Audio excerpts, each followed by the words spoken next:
Captain Lee Hune stood on the bridge of his ship, watching the stars outside. His crew was on their way to the Centaurian trade hub for another peaceful meeting. They had done this many times before. Talk, smile, make trade deals. That was what humans did in space, at least. That was what everyone else thought. Dr. Park Mira sat at her station, reading files about the aliens they would meet. She knew 17 different alien languages. She knew their customs, their foods, their religions. The other species in the galaxy thought humans were very good at making friends.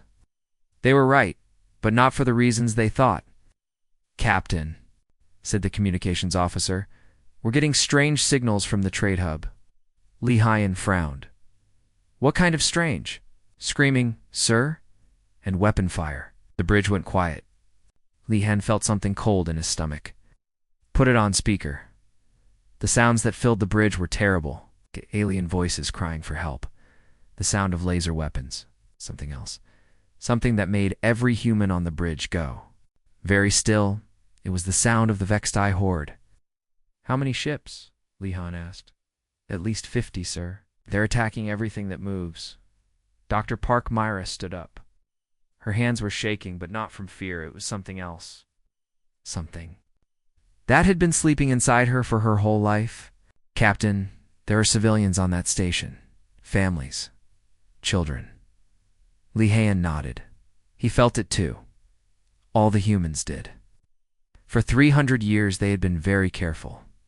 They smiled and made jokes. They traded goods and shared food. They'd never let anyone see what they really were.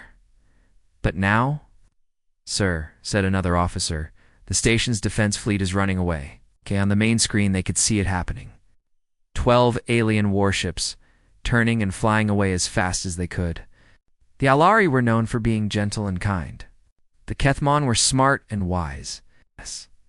The Zilani loved peace more than anything. But when real danger came, they ran. Lee Hyen watched the Vextai ships move closer to the station. He had seen reports about them before. They were raiders who lived in the dark spaces between stars. They killed for fun. They took slaves. They destroyed everything beautiful in the galaxy. "Captain," Dr. Park Mira said quietly, "request permission to contact Commander Kim Tae on the station." Lee Hyen looked at her. In her eyes he saw something he had never seen before. It was old and wild and hungry. "Do it." The screen changed. To show Commander Kim Tae he was in charge of the small human security team on the station. Behind him they could hear explosions getting closer. Captain Lee Kim Tae said, "You need to stay away. This is bad. Very bad." "How many humans on the station?" Lee Hyen asked. 50 of my people." "But sir, there are thousands of aliens here. Families. Kids." Kim Tae's voice was tight. "The Vextai are not taking prisoners. They're killing everyone." Dr. Park Mira leaned forward. "Commander, what's your current position?" "Education Center. Level 7. We're trying to protect the younglings here, but..." Kim Tae stopped talking. Through the cum they could hear the sound of doors being broken down. Alien children screaming. "Sir," Kim Tae said, and his voice was different now. Colder. Looking at 30 Vextai warriors. They have weapons pointed at babies. Lee Hyen felt something break inside his chest. For 300 years, humans had been very careful, had hidden what they were. They had pretended to be just another peaceful species.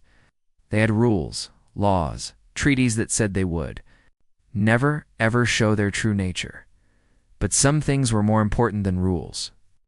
"Commander Kim Tae," Lee Hyen said slowly, "you are authorized to use Combat Protocol Omega." "Obey, yay, yay, yay, yay." The bridge went silent. Every human there knew what those words meant. They had hoped never to hear them. Kim Tae smiled, and it was not a nice smile. "Copy that, sir." Finally, the screen went dark. But through the speakers they could still hear what was happening on the station. For a moment there was silence. Then Kim Tae's voice came back, but he was not talking to them. He was talking to his team. "Listen up, people. We've been playing nice for 300 years, pretending to be sheep. But there are children here who need our help." His voice got very quiet and very cold. "Time to show these animals what Earth really made us into. What happened next would be talked about across the galaxy for years. The screaming started again, but this time it was not the children. It was the Vexti. Through the cum system, Li Heian and his crew listened as 50 humans stopped pretending to be civilized. Dr. Park Myra sat down hard in her chair. Her hands were not shaking anymore. She felt calm for the first time in her life. Captain, we should record this. Why? Because after today, everyone is going to want to know what humans really are.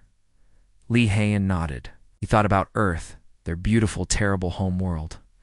He thought about the storms that could kill with lightning and wind, the diseases that ate flesh, the animals with teeth like knives, the hot places where nothing could live, and the cold places where the air itself could freeze your lungs. Other species came from gentle worlds with soft rain and friendly animals. Humans came from a world that spent 4 billion years trying to kill them, and humans had won. Sir, the communications officer said. The Vexti are calling for help. Li Heian almost laughed. From who? Each other?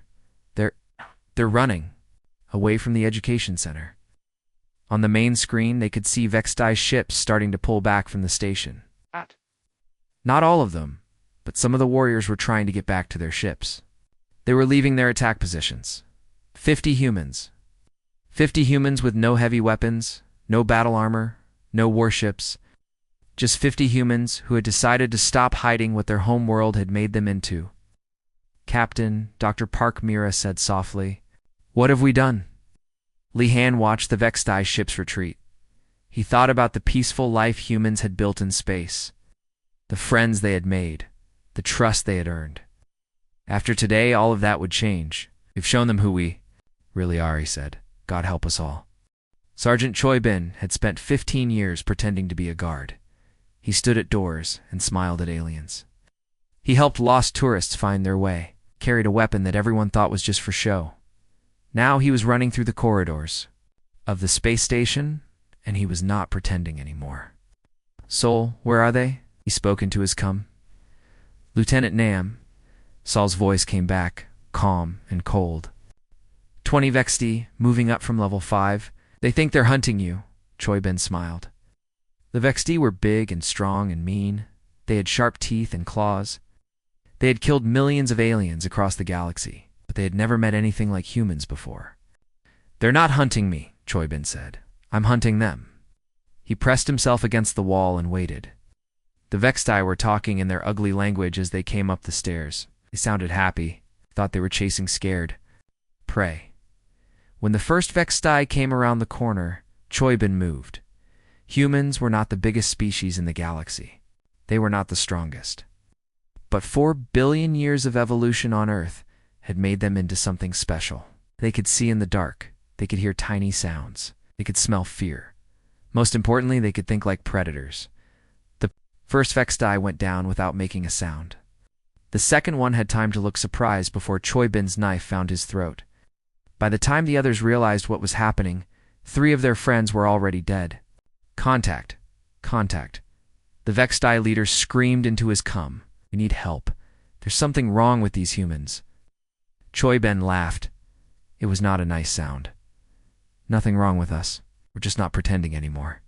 Back in the command, Senta Lieutenant Namsol watched everything on the security cameras. She had spent her whole career studying the station's systems. Air conditioning, power, water, waste disposal. Everyone thought she was just a technician. They were wrong.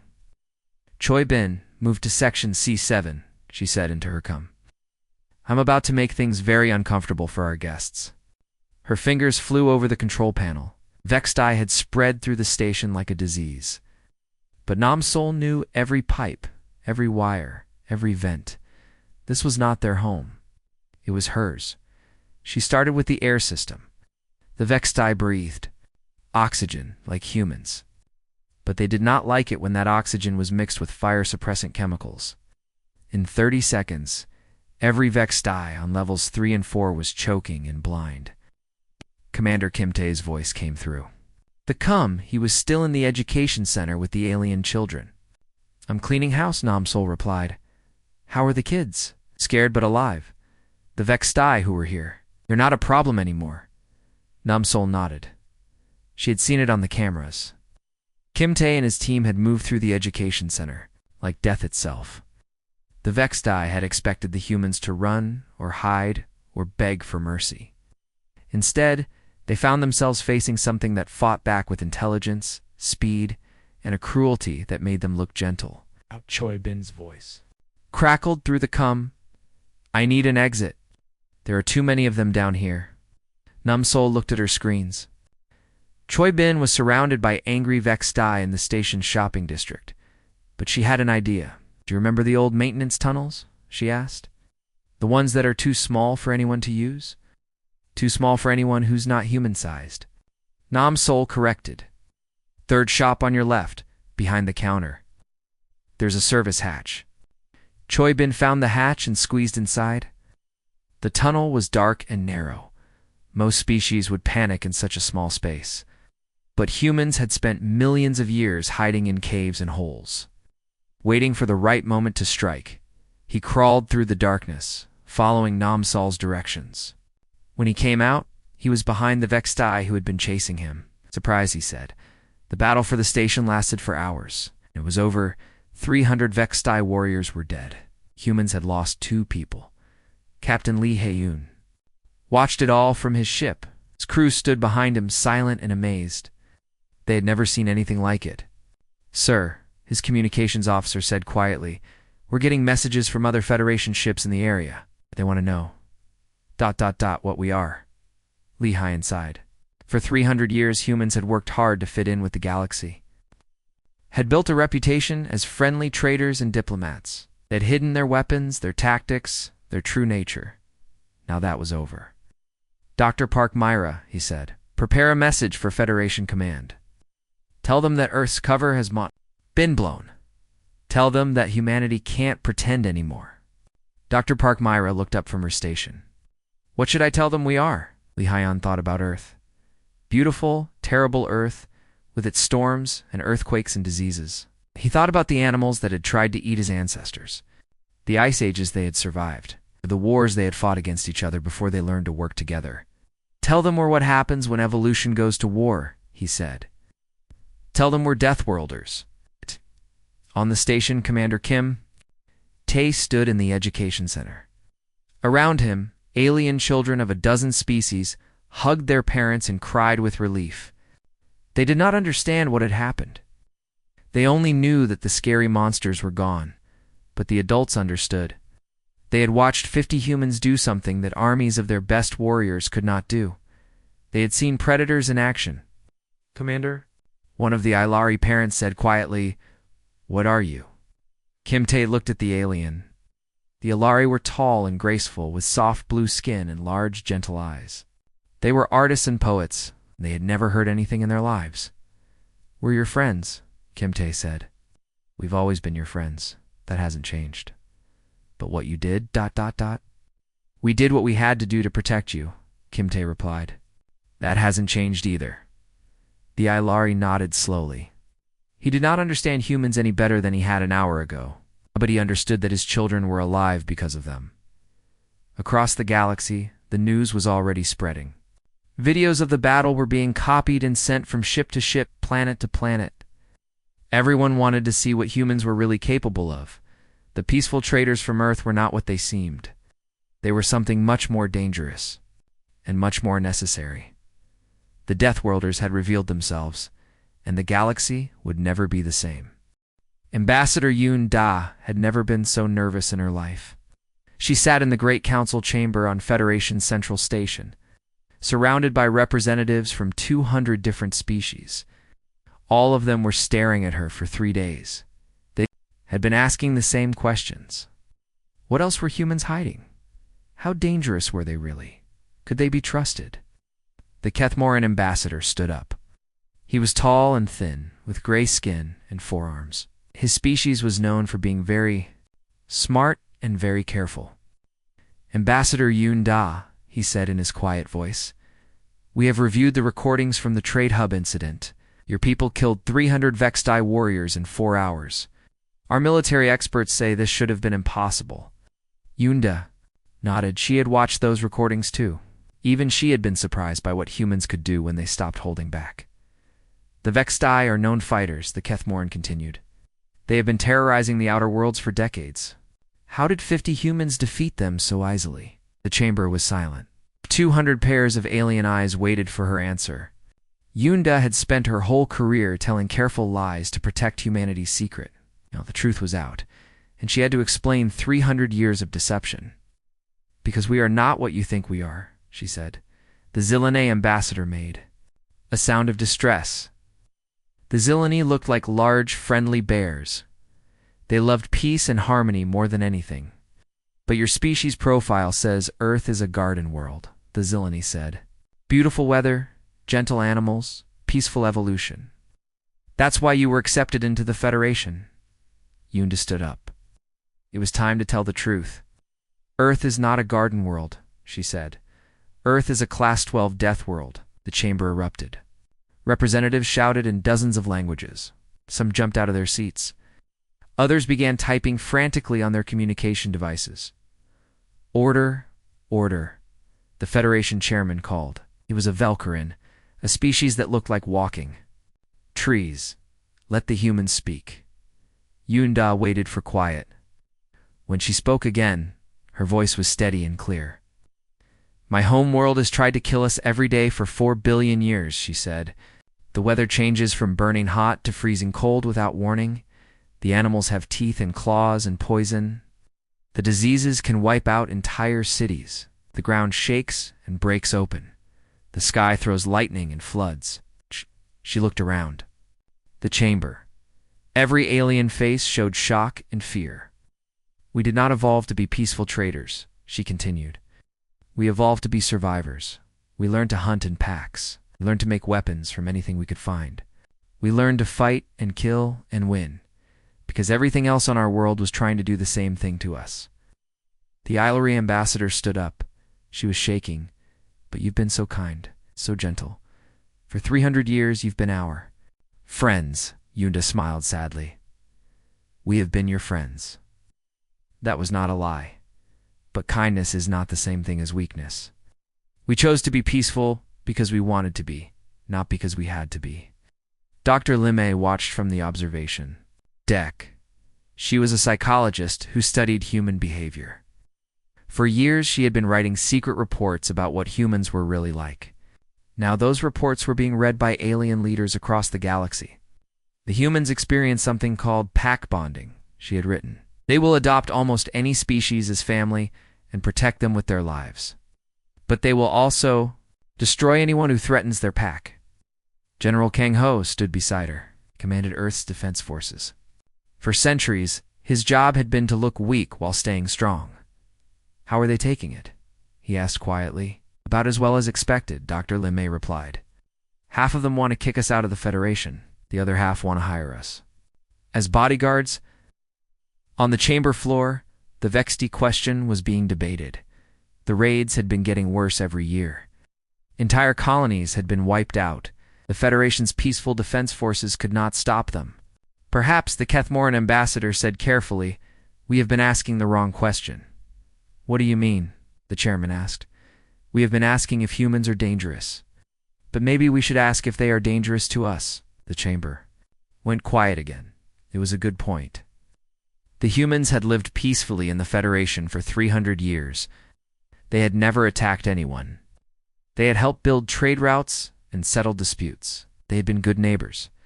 Until something threatened the children. The Zilani ambassador spoke up. Ambassador Yunda, if your people are so powerful, why did you hide it? Why not tell us the truth from the beginning? Yunda thought about that.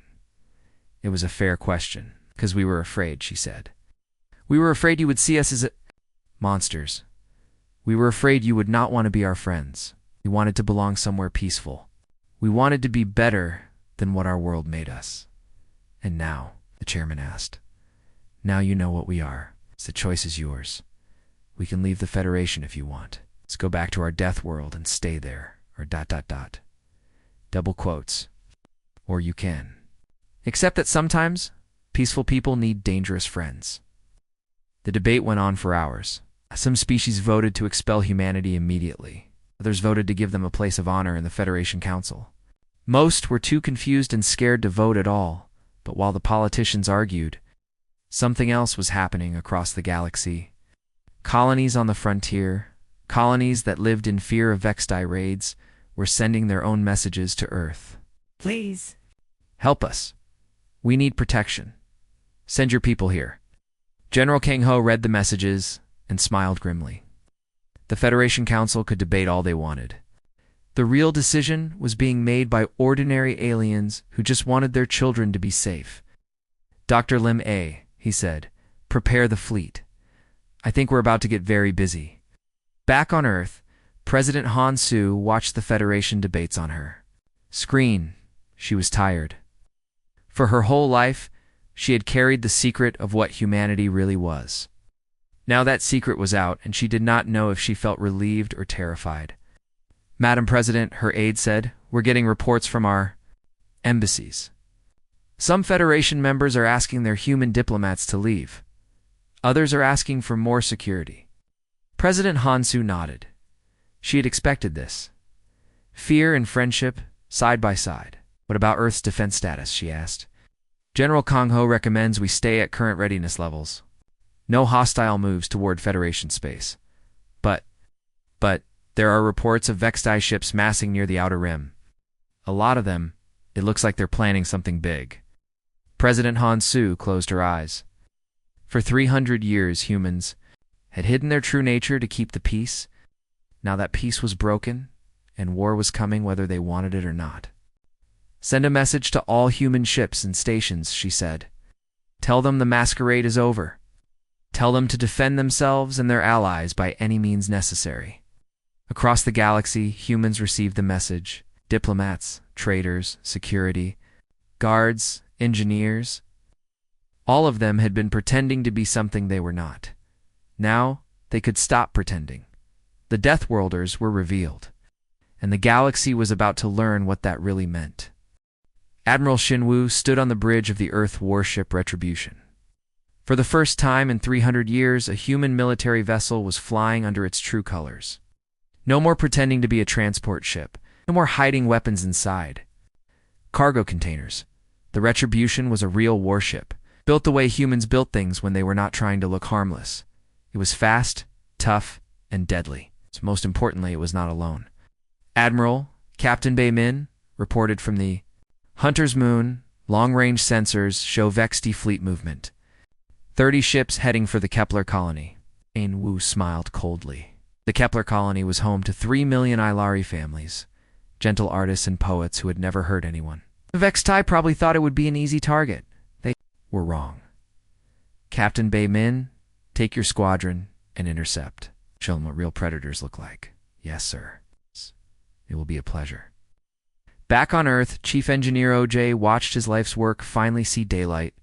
For decades, he had designed weapons and ships that looked peaceful on the outside. Federation inspectors had walked through his shipyards and seen cargo vessels and research ships. They had not known what they were really looking at, sir. His assistant said, the weapon modifications are complete. All human ships in Federation space are now operating at full capacity. OJ nodded. The communication arrays were actually targeting systems. The mining lasers were actually ship killers. The exploration vessels were actually scout ships that could outrun anything in space. What about the new designs? Asked. His assistant smiled. The first batch of true warships will be ready in 6 months. No more hiding what they are. OJ looked out at the shipyards orbiting Earth. Soon, the galaxy would see what human engineering could do when it did not have to pretend to be something else. Captain Bei Min's squadron dropped out of hyperspace, near Kepler colony. The Vextai fleet was already in orbit, preparing to attack. They had done this many times before. Surround a peaceful world, demand surrender, then kill everyone anyway. Sir, his tactical officer said, they're hailing us. Standard surrender demand. Bei Min laughed. Put them through. The ugly face of a Vextai commander appeared on the screen. He had scars and metal teeth. His eyes were the color of dried blood. Human ship, the Vextai snarled, you will leave this system immediately. This world belongs to us now. Actually, Bei Min said pleasantly. It doesn't. This world is under Federation protection. That means it's under human protection. You should leave. The Vexed Eye commander made a sound like grinding glass. It was laughter. Humans. You are weak prey animals. Your Federation friends run when we arrive. You will do the same. Bayman's smile got colder. We're not our Federation friends. The Vexed Eye cut the transmission. On the tactical display, Bayman watched their ships spread out for attack formation. 30 heavy raiders against 5 human ships. The Vexed Eye probably thought they had an easy win. All ships, Bayman said into his cum, you are free to engage. Show no mercy. What happened next became the stuff of legend. Human ships did not fight the way other species fought. They did not line up and trade shots until someone gave up. They moved like pack hunters, fast and smart and cruel. The hunter's moon came in from above while the silent death attacked from below. The Night Stalker disappeared into the asteroid field and picked off stragglers. The Blood Moon and Direwolf hit the Vexed Eye formation from the sides, but it was not just the tactics that shocked the Vexed Eye. It was the weapons. Human weapons. Were designed by people who had learned to hunt the most dangerous animals on the most dangerous world in the galaxy. They were not built to wound or disable. They were built to kill quickly and completely. The first Vexed Eye ship died in less than 10 seconds. Shields collapsed under weapons fire that should not have been possible from a ship that size. The second ship tried to run and found itself caught by tractor beams that were much stronger than they should be. This is impossible. The Vexed Eye commander screamed into his cum. Human ships are not this powerful. They are now Baymin, replied calmly. We're done pretending. The battle lasted 23 minutes. When it was over, 28 Vexed Eye ships were destroyed. 2 had surrendered. The human squadron had not lost a single vessel. On Kepler Colony, 3 million Ilari watched the battle from the surface. They had been preparing to die, instead. They watched their human protectors destroy a fleet that would have wiped out their entire civilization. Send a message to Admiral Shinwu Baymin, ordered. Tell him Phase 1 is complete. The Vexed Eye now know we're not playing games anymore. But the real war was just beginning. Deep in Vexed Eye space, intelligence reports were flowing to their high command. The humans were not what they seemed. The weak prey species had revealed itself to be something much more dangerous. The Vexed Eye had built their empire on terror. They attacked soft targets and ran from hard ones. But now they faced an enemy that was hunting them for sport. Admiral Shinwu read the reports from across the galaxy. Human ships were engaging Vexed Eye raiders wherever they found them. No longer defensive, no longer reactive. They were hunting. Sir, his communications officer reported. We're getting requests for protection from 47 different systems. Mostly colonies that have been raided before. And they're not asking their own governments for help. They're asking us directly. Shinwu nodded. Word was spreading fast. When the Vexed Eye came, Federation defense forces retreated or surrendered, but humans fought back. More than that, humans won. Deploy the fleet, he ordered. Every system that asks for protection gets it. Let the galaxy see what happens when you threaten something we care about. Chief Engineer OJ's new weapons were being tested in real combat, and the results were better than he had hoped. Human technology, designed by minds that understood predators, was proving superior to everything the Vexed Eye had. But technology was only part of it. The real advantage was psychological. The Vexed Eye were bullies. They were used to fighting enemies who were afraid of them. Fear made other species make mistakes, hesitate, run away. Humans were not afraid. Humans were angry, and angry humans were. The most dangerous thing in the galaxy? Captain Baymin received new orders while his squadron was refueling at a Federation station.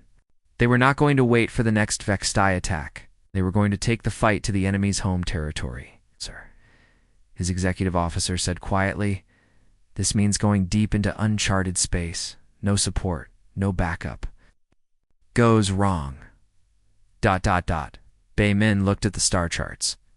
Somewhere out there was the Vexed Eye home system. For generations, they had used it as a base to launch raids against peaceful worlds. They thought they were safe because no one had ever been crazy. Enough to attack them at home? They had never met humans before. Signal the squadron, Baymin said. We're going hunting. Across the galaxy, other human ships were getting similar orders. The age of defense was over. The age of the hunt had begun. The Vextai had made one crucial mistake. They had threatened something that humans cared about.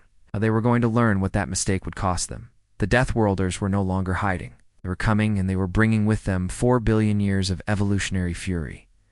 The galaxy was about to see what happened when prey animals stopped running and started hunting their predators instead. 6 months had passed since the Battle of Kepler Colony. The galaxy was a very different place now. President Han Su stood before the Federation Assembly, looking out at representatives from across known space. Some chairs were empty. Species that had chosen to cut ties with humanity rather than accept what they really were.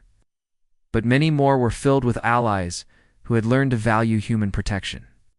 6 months ago, she began, the galaxy discovered that humans are not what we pretended to be.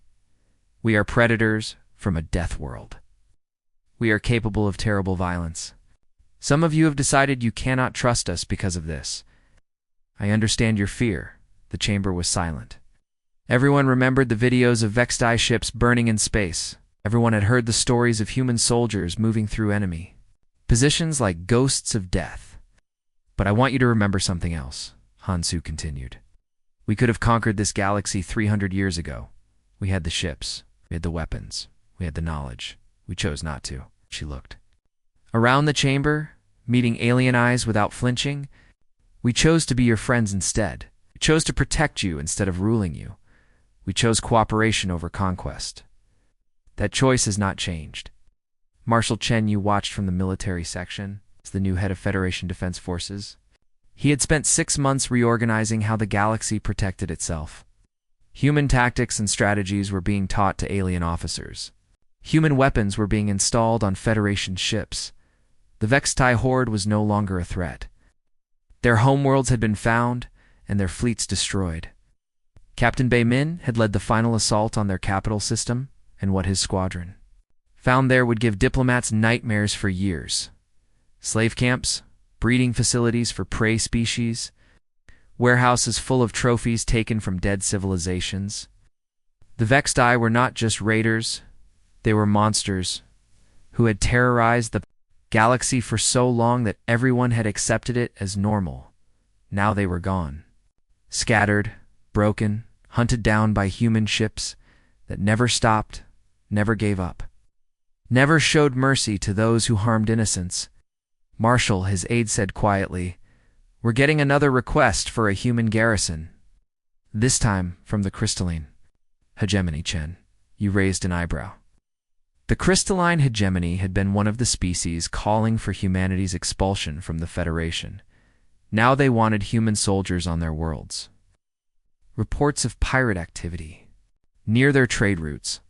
Their defense fleet is ... inadequate. Chen Yu smiled grimly. It was always the same story. When there was no danger, humans were terrifying monsters that should be avoided. When danger appeared, humans suddenly became necessary protectors. Dr. COG worked in the rebuilt diplomatic corps, helping species adjust to the new reality. Her job was delicate, maintaining relationships with aliens who were both grateful and afraid.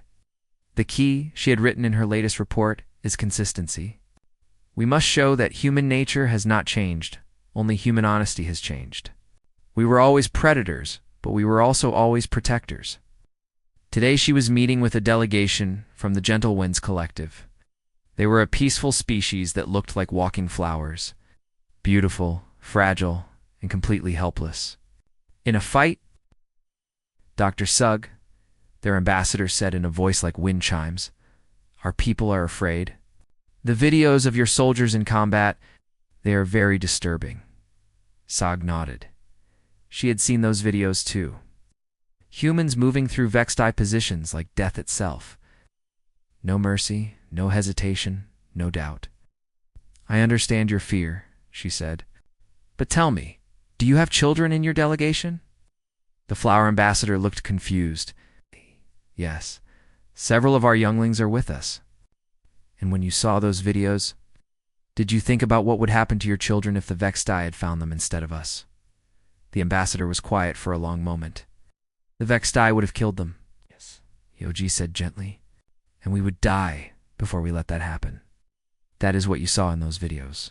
Not monsters, protectors who refused to fail. Meanwhile, in a classroom on Federation Central Station, something unprecedented was happening. Human children and alien children were learning together, but the lessons had changed. Commander Lee Hyun, now retired from space duty, taught a class of mixed species. Today's lesson was about survival. Who can tell me the 3 rules of staying alive? He asked. A young Ayalari raised her hand. Stay alert, stay together, stay alive. Good. And why do we stay together? A Kethmoran child answered. Because humans taught us that pack bonds make everyone stronger. Hyun smiled.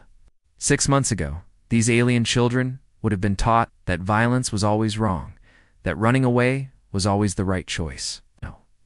They were learning that sometimes good people had to do hard things to protect those they loved. Mr. Lee, a Zelani child asked, is it true that humans used to hide what they were? Yes, little one. We were afraid you wouldn't like us if you knew we were predators. But we do like you, the child said, confused. You keep us safe. Out of the mouths of children, Lee Haeon thought. Dea had taken the adults months to understand what this child grasped immediately. That being dangerous and being good were not opposites. On Earth, Chief Engineer OJ walked through his shipyards.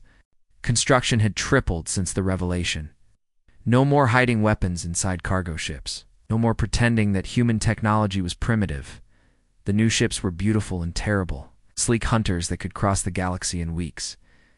Massive. Carriers that could deploy entire armies. Defense platforms that could protect whole star systems. Sir, his assistant reported, we've received an order for 12 new patrol ships from the Delicate Harmony Republic. OJ laughed. The Delicate Harmony Republic had spent 3 months demanding that humans be banned from their space. Now they wanted human ships to protect their borders. Build them, he said, and make sure they're painted in our colors. I want everyone to know who's protecting them. Back in the Federation Assembly, President Han Su was finishing her speech. The galaxy has learned that humans are Deathworlders. She said, we are the children of a world that tried to kill us every day for 4 billion years. We are predators, warriors, hunters.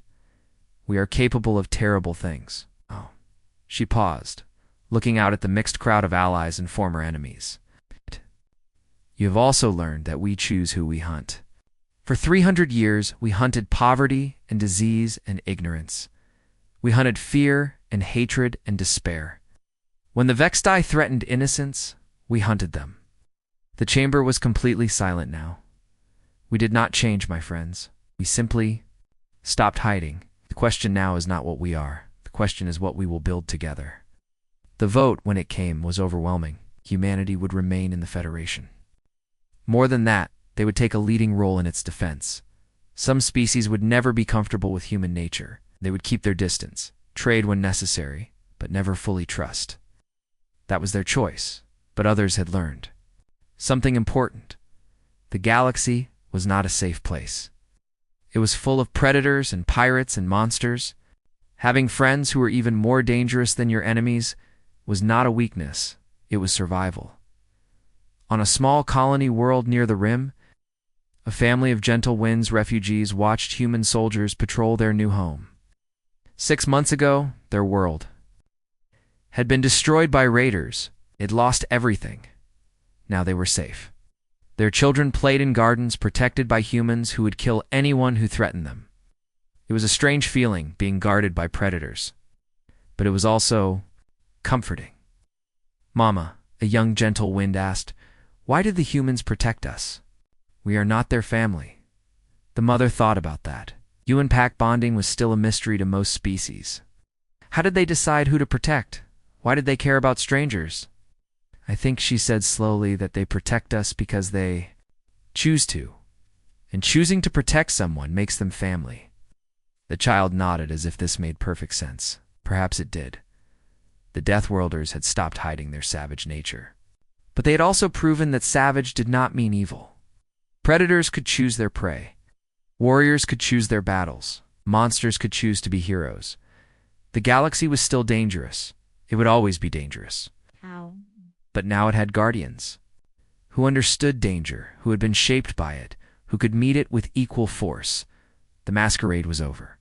The hunt was finished. Now came the hardest part of all, building a future where predators and prey could live together in peace, knowing that when peace failed, the predators would always choose to protect the innocent. It was a new kind of equilibrium, fragile, complex, built on trust that had been tested in fire. But it was theirs, and they would guard it with their lives.